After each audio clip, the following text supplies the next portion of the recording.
Inilah Melaka yang sangat hebat. Jadi gambarkan oleh Portugis. Kotanya sangat kuat. Kotanya bukan kayu tapi batu. Tetapi sayang, orang ini bernama Tun Silana. Tun Silana menulis sejarah yang palsu. Dia menulis sejarah Melayu. Dia mengatakan orang Melayu berperang dengan lembing dan keris. Ini ialah pembelot yang bersama dengan Portugis. Inilah yang tali barut Portugis, yang sama-sama berjuang untuk Portugis dan ditangkap oleh tentera Aceh dan dibawa ke Aceh, yang sepatutnya dibunuh tetapi diampunkan. Akhirnya dia bertobat di Aceh menjadi orang yang baik. Tapi tulisannya sejarah Melayu ataupun Suratul Salatin ini mengandungi berbagai-bagai sejarah yang palsu, mengatakan orang Melayu sangat lemah, bodoh dan tidak ada teknologi sebab dia bercakap bagi Pak Portugis. Dan sayang, buku ini diisytiharkan sebagai karya agung Melayu oleh UNESCO, dan itulah sebab mereka tidak akan pilih karya ini sekiranya karya ini tidak berpihak pada mereka. Lihat oleh Melaka. Lihat kapal yang dipamerkan di tepi Sungai Melaka itu, kapal siapa? Kapal Portugis. Itulah pengkhianat sentiasa berada dulu, kini dan selama-lamanya. Kita lihat bagaimana apabila jatuhnya Melaka, maka seluruh umat Islam bersatu, termasuk kerajaan Aceh, kerajaan Osmaniyah datang untuk membebaskan Melaka.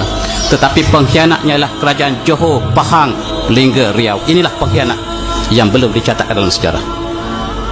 Pahang, Johor, Lingga, Riau, inilah pengkhianat yang bersama dengan Portugis mempertahankan Melaka. Apabila Melaka diambil alih oleh Belanda, satu kisah yang cukup sedih berlaku. Semua ulama telah berpadu melantik orang ini, namanya Raja Haji, untuk menjadi komander besar seluruh alam Melayu menentang Belanda. Kita lihat dia telah terkorban, syahid di Teluk Ketapang. Sebelum dia syahid, dia menulis surat ini. Kita kenang apakah yang ditulis oleh dia. Dia kata, pada hari ini tanggal 19 Rejab 1998 Hijrah, warkah ini kutulis di atas sejadah, menghadap kiblat dalam keadaan berwuduk setelah selesai doa dan doa panjang untuk sekalian umat Melayu. Al-Quran di sebelah kananku, kitab Dalail Akhirat di sebelah kiriku, badik besaka di pinggangku. Sungguh demikian, aku amat menyadari bahawa terdapat di kalangan armada perang Melayu yang aku satukan, dan PP ini terdapat golongan Melayu yang menjadi musuh dalam selimut, berwajah Melayu, berhati Belanda. Usahlah ditanya bagaimana aku mengetahui, kerana tahu di angin turun naik. Apabila Allah menghendaki terjadi perkara, maka tiada siapa yang dapat mengelaknya. Dia mengumpulkan seluruh tentera di Asia Tenggara untuk menentang Belanda. Tetapi dalam tentera dia dikumpul, diberi rasuah oleh Belanda, sehingga inilah yang disebut sebagai wajah Melayu berhati Belanda.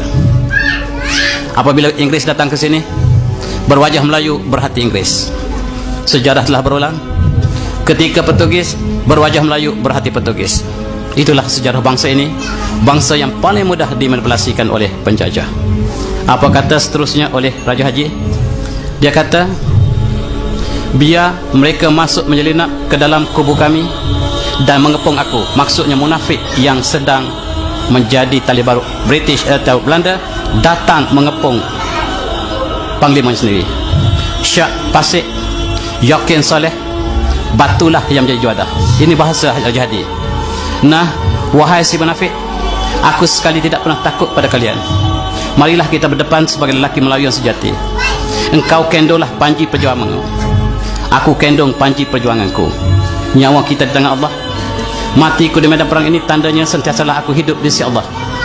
Matimu di medan perang tandanya celakalah kamu di akhirat nanti. Mereka berani mati sehinggalah petualang bangkit daripada sujud. Tatkala imam dan jemaah masih bersujud, lalu ditancam pisau di belakang antara mereka. Maka sekali lagi tidak mengundang-gundah, karena apabila sudah datang janji Allah, maka syahidlah dia. Jika ditikam itu masih hidup, maka dia akan menjadi saksi si petualang itu. Ini catatan yang disebut oleh Raja Haji. Mereka bersolat, sama-sama bersujud. Sujud mereka panjang, kawan sebelah bangun tikam kawan sebelah, seluruh mati. Itulah pengkhianatan yang menyebabkan Raja Haji kalah. Raja Haji sempat menulis di atas sejadah, menulis warakah ini. Dia kata di akhirnya, sekiranya perjuangan aku ini benar, wahai ilahi, kekalkan tulisan aku ini, butakanlah mata Belanda daripada melihat tulisan aku ini, supaya tulisan aku ini sampai kepada seluruh orang Melayu yang datang kemudian. Barangkali perjuangannya benar, sampai pada kita Syed Salim menunjukkan perjuangannya lah dikhianati oleh bangsa yang sendiri.